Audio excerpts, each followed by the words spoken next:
ஜோதிடத்தை பொறுத்த வரைக்கும் இந்த கிரகங்களுடைய நிலைகள் அப்படிங்கிறது எப்போவுமே மாறுபட்டுக்கிட்டே தான் இருக்கும்.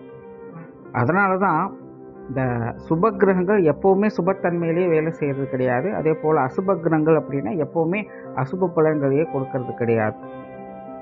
ஏன்னா ஒரு கிரகம் இன்னொரு கிரகத்தோடு சேரும் பொழுதோ அல்லது பார்க்கப்படும் பொழுதோ அதனுடைய தன்மை அப்படிங்கிறது மாறுபடும்.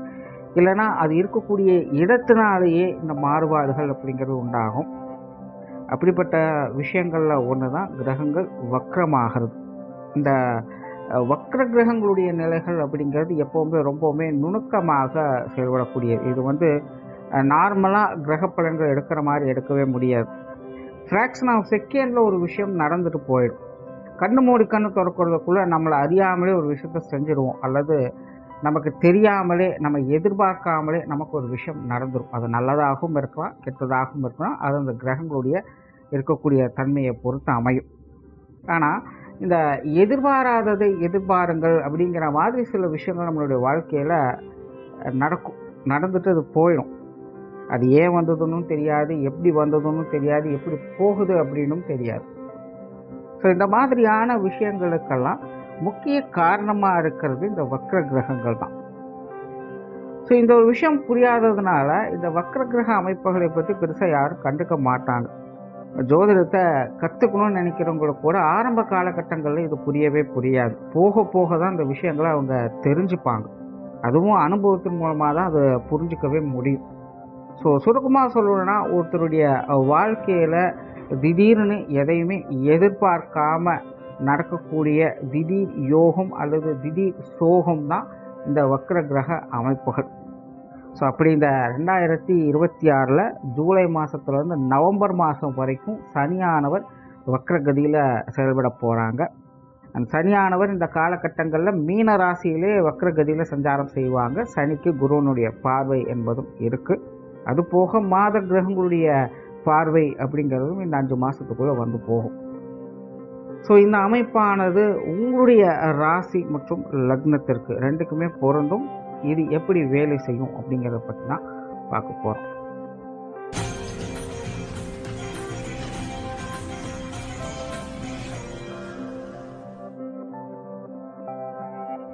வணக்கம் மிதுன ராசி என்பர்களே.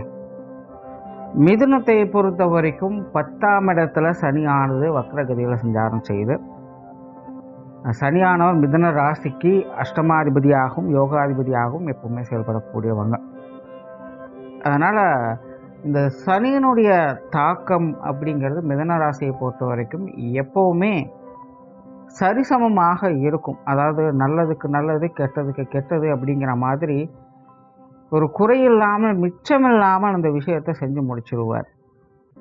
அண்ட் ஜென்ரலாகவே மிதுனத்தை பொறுத்த வரைக்கும் எப்போவுமே ஆற்றுல ஒரு கால் சேத்துல ஒரு கால் அப்படிங்கிற மாதிரியான விஷயங்கள் நிறைய இருக்கும்.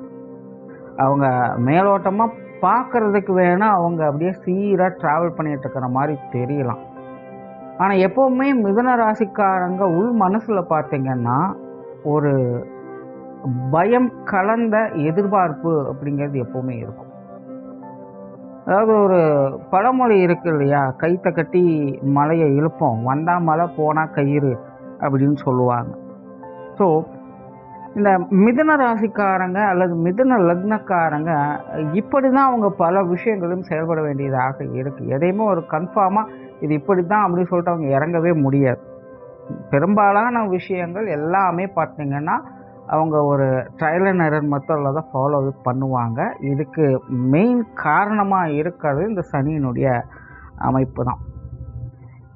இப்போது சனி உங்களுடைய காரியஸ்தானத்தில் சஞ்சாரம் செய்துட்டு இருக்கிறதுனால ஆல்ரெடி மிதுன ராசிக்காரங்க எல்லாருமே பார்த்திங்கன்னா கொஞ்சம் ஸ்ட்ரகிள் ஆகிட்டு தான் இருப்பாங்க. மெயினாக அவங்களுடைய ஜீவன அமைப்புகளில் கெரியர் ரிலேட்டடான விஷயங்களில் ஒரு பக்கம் முயற்சிகள் அப்படிங்கிறதும் அதில் அதிகமாக இருக்கும்.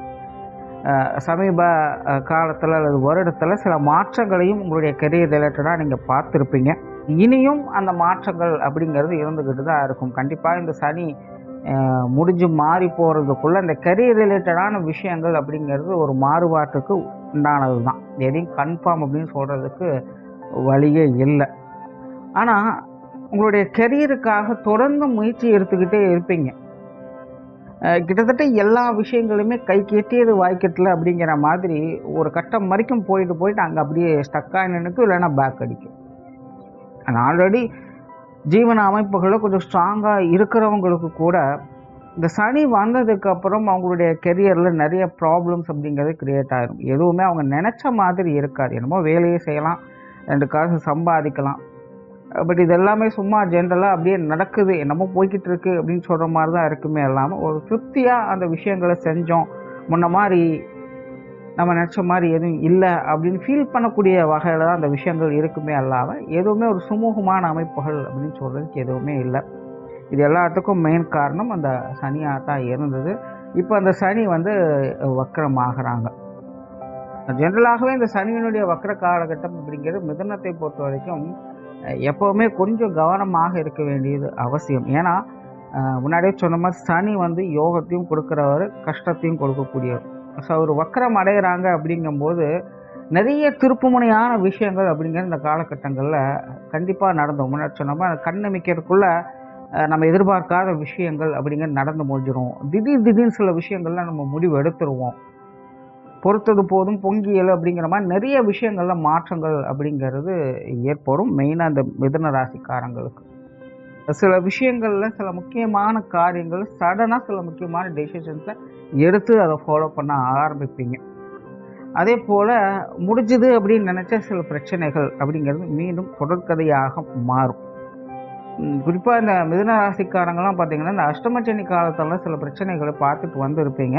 இப்போ அஷ்டமச்சனி காலம் முடிஞ்சு பல வருஷமாக ஆயிடுச்சு. பட் இருந்தாலுமே அதனுடைய தாக்கம் அப்படிங்கிறது நிறைய பேருக்கு குறையாமல் தான் இருக்குது. எப்படியோ தப்பிச்சு வெளியில் வந்திருக்கோம், ஆனால் இன்னும் ஒரு ரிலீஃப் கிடைக்கல அப்படிங்கிற மைண்ட் செட் இருக்கும்.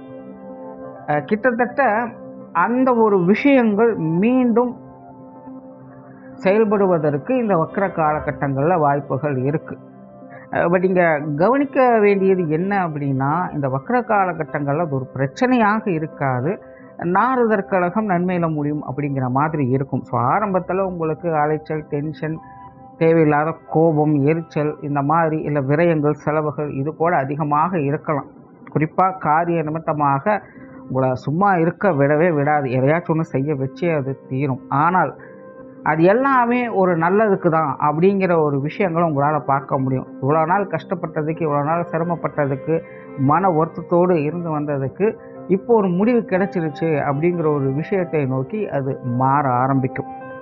ஸோ இந்த சனியினுடைய வக்கர காலகட்டங்களில் மிதுனத்தை பொறுத்த வரைக்கும் காரிய நிமித்தமாக நிறைய மாற்றங்களை கொண்டு வரும். நீங்கள் விட்டு வச்ச விஷயங்கள் அல்லது பாதியிலேயே நின்று போன விஷயங்கள் இது எல்லாத்தையும் மீண்டும் எடுத்து செயல்படக்கூடிய ஒரு காலகட்டமாக அமையுது.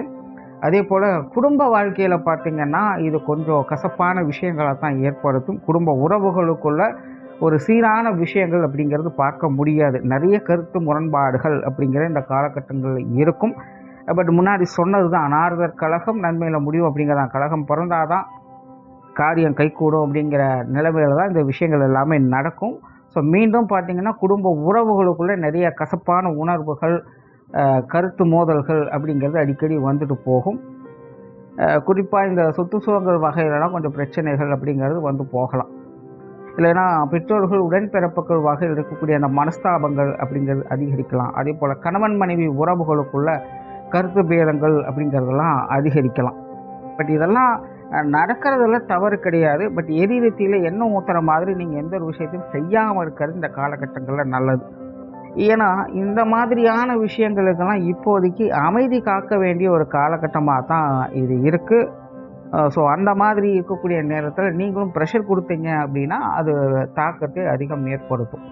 அதாவது சொல்லுவாங்க இல்லையா, சேத்துல கல் தெரிஞ்சு அது நம்ம மேலே தான் தெளிக்கும், அது சேத்துக்கு எந்த பிரச்சனையும் கிடையாது. கிட்டத்தட்ட அந்த மாதிரி தான் இந்த விஷயங்கள் எல்லாமே. அதே போல் இந்த காலகட்டங்களில் சுபகாரியங்கள் அப்படிங்கிறது மிதுன ராசிக்காரங்களுக்கு கைகூடக்கூடிய ஒரு காலகட்டம் அப்படி சொல்லலாம். குறிப்பாக இந்த திருமண அமைப்புகள், புத்திரபாக்கிய அமைப்புகள்லாம் பார்த்திங்கன்னா மிதுன ராசிக்காரங்களுக்கு ஒரு ஸ்ட்ராங்கான அமைப்புகளை கொடுக்குது. நிறைய விருந்து விழாக்களில் கலந்து கொள்ளக்கூடிய அமைப்புகள் மிதுன ராசிக்காரங்களுக்கு உண்டாகும். அதே போல் இந்த தான தர்ம காரியங்கள், புண்ணிய காரியங்களை செய்யக்கூடிய அமைப்புகள் இதெல்லாமே இந்த காலகட்டங்களில் மிதுன ராசிக்காரங்களுக்கு உண்டாகும். நிறைய பேருக்கு இந்த கோயில் திருப்பணிகள்லாம் எடுத்து செய்யக்கூடிய அமைப்புகள் அப்படிங்கிறதுலாம் உருவாகும். அப்புறம் இந்த யோக மார்க்கத்தில் இருக்கக்கூடியவங்களுக்குலாம் இந்த காலகட்டம் ரொம்ப சிறப்பாகவே இருக்கும்.